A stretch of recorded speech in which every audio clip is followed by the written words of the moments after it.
Agora, 9h09, a gente volta a falar de economia com foco em uma temática que segue sendo bastante discutida entre os economistas. Falo do novo arcabouço fiscal.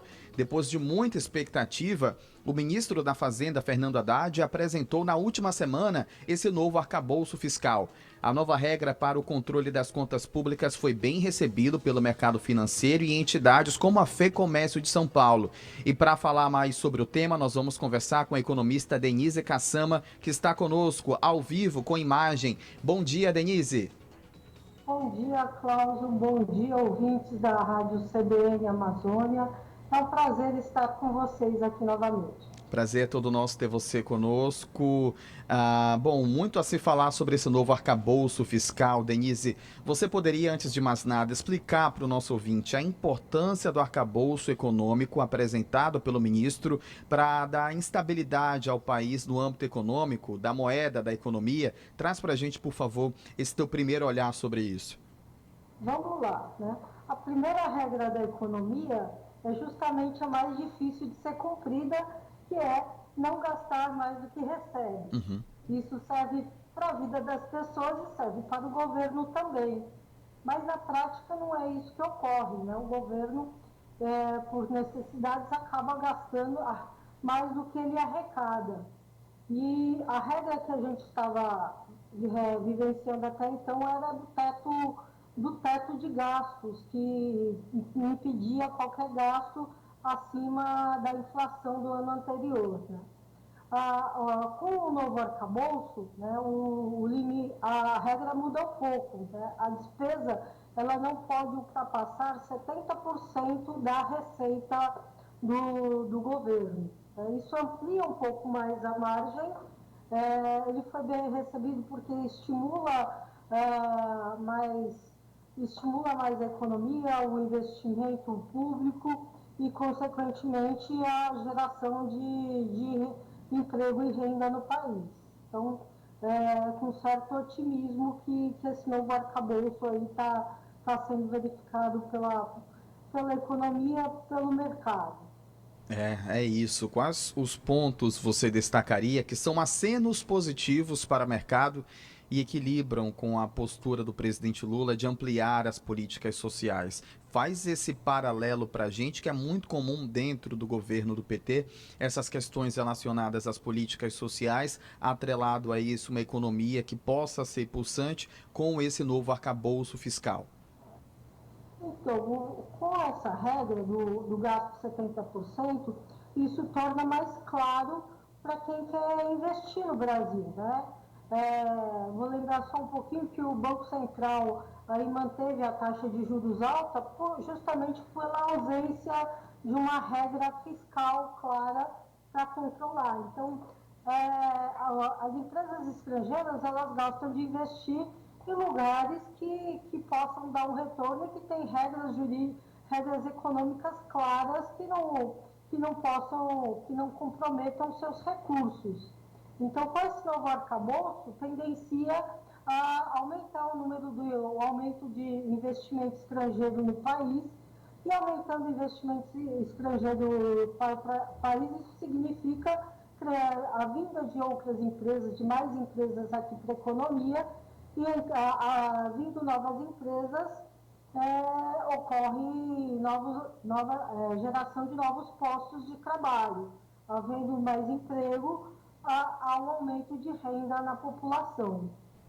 É isso. Importante a gente destacar esse paralelo entre políticas sociais e a questão econômica.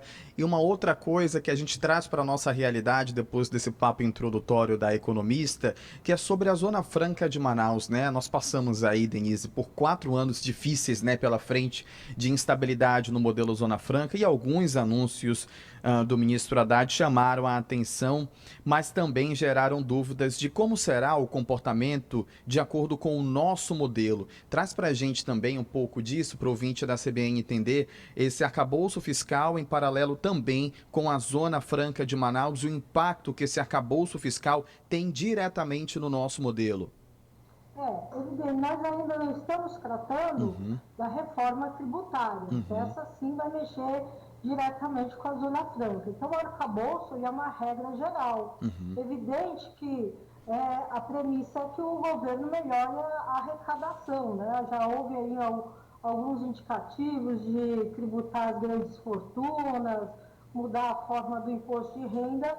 Isso mexe sutilmente aqui com o modelo Zona Franca, mas ainda não é nenhum ataque nem nada. É uma questão de uma regra geral, né? De organizar a casa, né?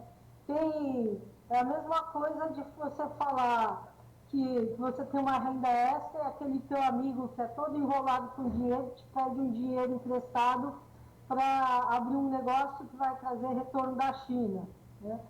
Por mais que seja seu amigo, você pensa umas 10 vezes daquele seu dinheiro suado antes de emprestar para o amigo ou até achar uma desculpa para não emprestar. Então, o Brasil está organizando a casa para tornar ela atrativa, para tirar o medo de quem quer investir, né? E, evidente, isso passa pela Zona Franca, porque aqui é uma área de exceção tributária, onde tem muita indústria multinacional instalada. Mas o arcabouço ele ainda não mexe com as regras gerais da Zona Franca. Ele vai mexer indiretamente se ele mexer com alguma regra de algum imposto, por exemplo, imposto de renda, alguma coisa assim. Mas ainda não configura um ataque para a Zona Franca. É importante também o arcabouço, como ele se propõe a gerar superávit, então o olhar para as contas públicas de qualquer esfera vai ser um olhar um pouco mais fiscalizatório, né? Evitar desvios, evitar o mau uso dos recursos para que o país possa gerar o superávit fiscal. É isso, né? Nós temos um trecho da fala do ministro da Fazenda, Fernando Haddad, que falou sobre esse novo arcabouço fiscal. Vamos ouvir. Lembro a frase do presidente Lula durante a campanha: meu governo vai colocar o pobre no orçamento e o rico no imposto de renda. O que significa isso na prática? Significa que nós temos que fazer quem não paga imposto pagar. E nós temos muitos setores que estão demasiadamente favorecidos com regras que foram sendo estabelecidas ao longo das décadas e que não foram revistas por nenhum controle de resultado. Muitas caducaram do ponto de vista de eficiência, precisam ser revogadas, e nós vamos, ao longo do ano, né, e já começando na semana seguinte à apresentação do arcabouço, nós já vamos encaminhar para o parlamento as medidas saneadoras que vão dar consistência para o resultado previsto nesse anúncio. Que aqueles setores que estão muito beneficiados, né, ou setores novos que sequer estão regulamentados. É isso, né, Denise Cassama? A gente observa também, em cima da fala do próprio ministro, questões políticas, né? Como é que os deputados federais e os senadores vão ter que lidar com esse novo arcabouço fiscal e como ele é recebido pelos especialistas em economia e também pelas federações, pela indústria, né? A fala do Fernando Haddad sintetiza muito o que a senhora pontuou para a gente aqui, né? Vou dar um exemplo, essa questão do imposto de renda, né? Então, todo trabalhador até determinada renda, a empresa recolhe o imposto de renda dele. Mas, por exemplo, o patrão dele não paga imposto de renda sobre o lucro da empresa. Lucros são isentos de imposto de renda. Então, parece uma injustiça também, né? Eu acho que é uma dicotomia que precisa ser corrigida, melhorada, de forma justa, né? Ninguém está falando de sobretaxar o lucro do patrão, mas ao menos taxar, né? Já que o funcionário ele não precisa, é inquestionável, que a partir de determinada renda ele recolhe imposto de renda, a empresa recolhe. E os economistas pontuam, além disso, né, Denise, que o principal desafio, como você pontuou, e o ouvinte da CBN opina aqui também no WhatsApp, o principal desafio vai ser justamente com a limitação do crescimento das despesas a 70% da variação da receita dos 12 meses anteriores, né?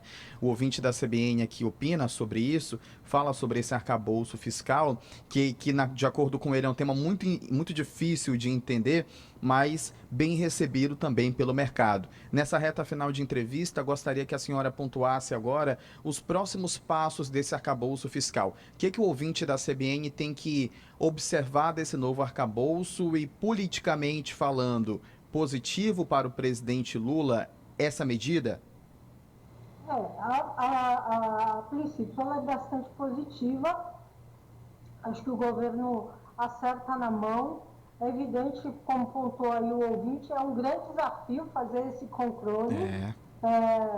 Mas ele é a chave para se funcionar e atrair novos investimentos para o país. Novos investimentos trazem empresas, empresas trazem emprego, então é importante que haja esse controle, mas também cabe lembrar que isso ainda foi só o anúncio do governo. Tudo isso precisa passar pela aprovação do Congresso Nacional. E aí é uma outra batalha aí que é bastante política, que precisamos aguardar se o arcabouço vai sair intacto ou com modificações aí pelo Congresso.